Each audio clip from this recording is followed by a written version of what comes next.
ఈ frozen shoulder ఉన్న వాళ్ళు భుజం బిగుసుకుపోయి ఏ పని చేయలేరు, చెయ్యి పైకెత్తలేరు, సంవత్సరాల తరబడి సఫర్ అవుతూ ఉంటారు. అసలు ఎందుకు తగ్గదంటారు? ఈ ఫ్రోజన్ షోల్డర్ అనేది అన్కంట్రోల్ డయాబెటీస్ ఉండి షుగర్ ఉన్న వాళ్ళలో చాలా కామన్గా చూస్తూ ఉంటాం. లేకపోతే పాస్ట్లో యాక్సిడెంట్స్ వల్ల అయినా, కింద పడడం వలన, స్పోర్ట్స్ ఇంజరీస్ వల్ల అయినా చూస్తూ ఉంటాం. డాక్టర్స్ కూడా షుగర్ కంట్రోల్ చేసుకోండి, మీకు ఆటోమేటిక్గా నొప్పి తగ్గుతుందనే సలహాలు ఇస్తూ ఉంటారు. ప్రపంచంలో ఎంత పెద్ద డాక్టర్నా రెండే పనులు చేస్తారు. సర్జరీ ఎంత పెద్దదైతే సర్జరీ చేస్తారు, లేకపోతే మందులే రాస్తారు. ఇక వీళ్ళకి కూడా భుజం బిగుసుకుపోయి నొప్పి వస్తుందంటే డాక్టర్ అనేవాడు చాక్లెట్ అయితే ఇవ్వరు కదండి, పెయిన్ కిల్లర్సే ఇస్తారు.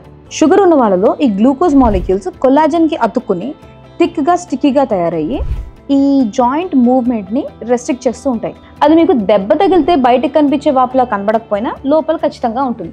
అది మనకి ఎంఆర్ఐ తీసుకున్నా లేకపోతే ఒక అల్ట్రాసౌండ్ స్కానింగ్ తీసుకున్నా తెలుస్తుంది.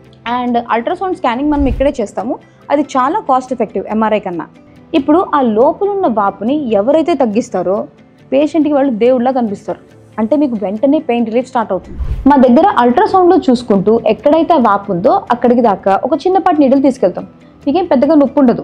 అక్కడ చిన్నగా లోకల్ అనెస్థీషియా ఇచ్చి పేషెంట్ పూర్తి స్పృహలో ఉంటారు. డాక్టర్ కావాలంటే పాటలు పెట్టి పేషెంట్కి కంఫర్టబుల్ ఎన్వైరన్మెంట్లో ప్రొసీజర్ చేస్తూ ఉంటారు.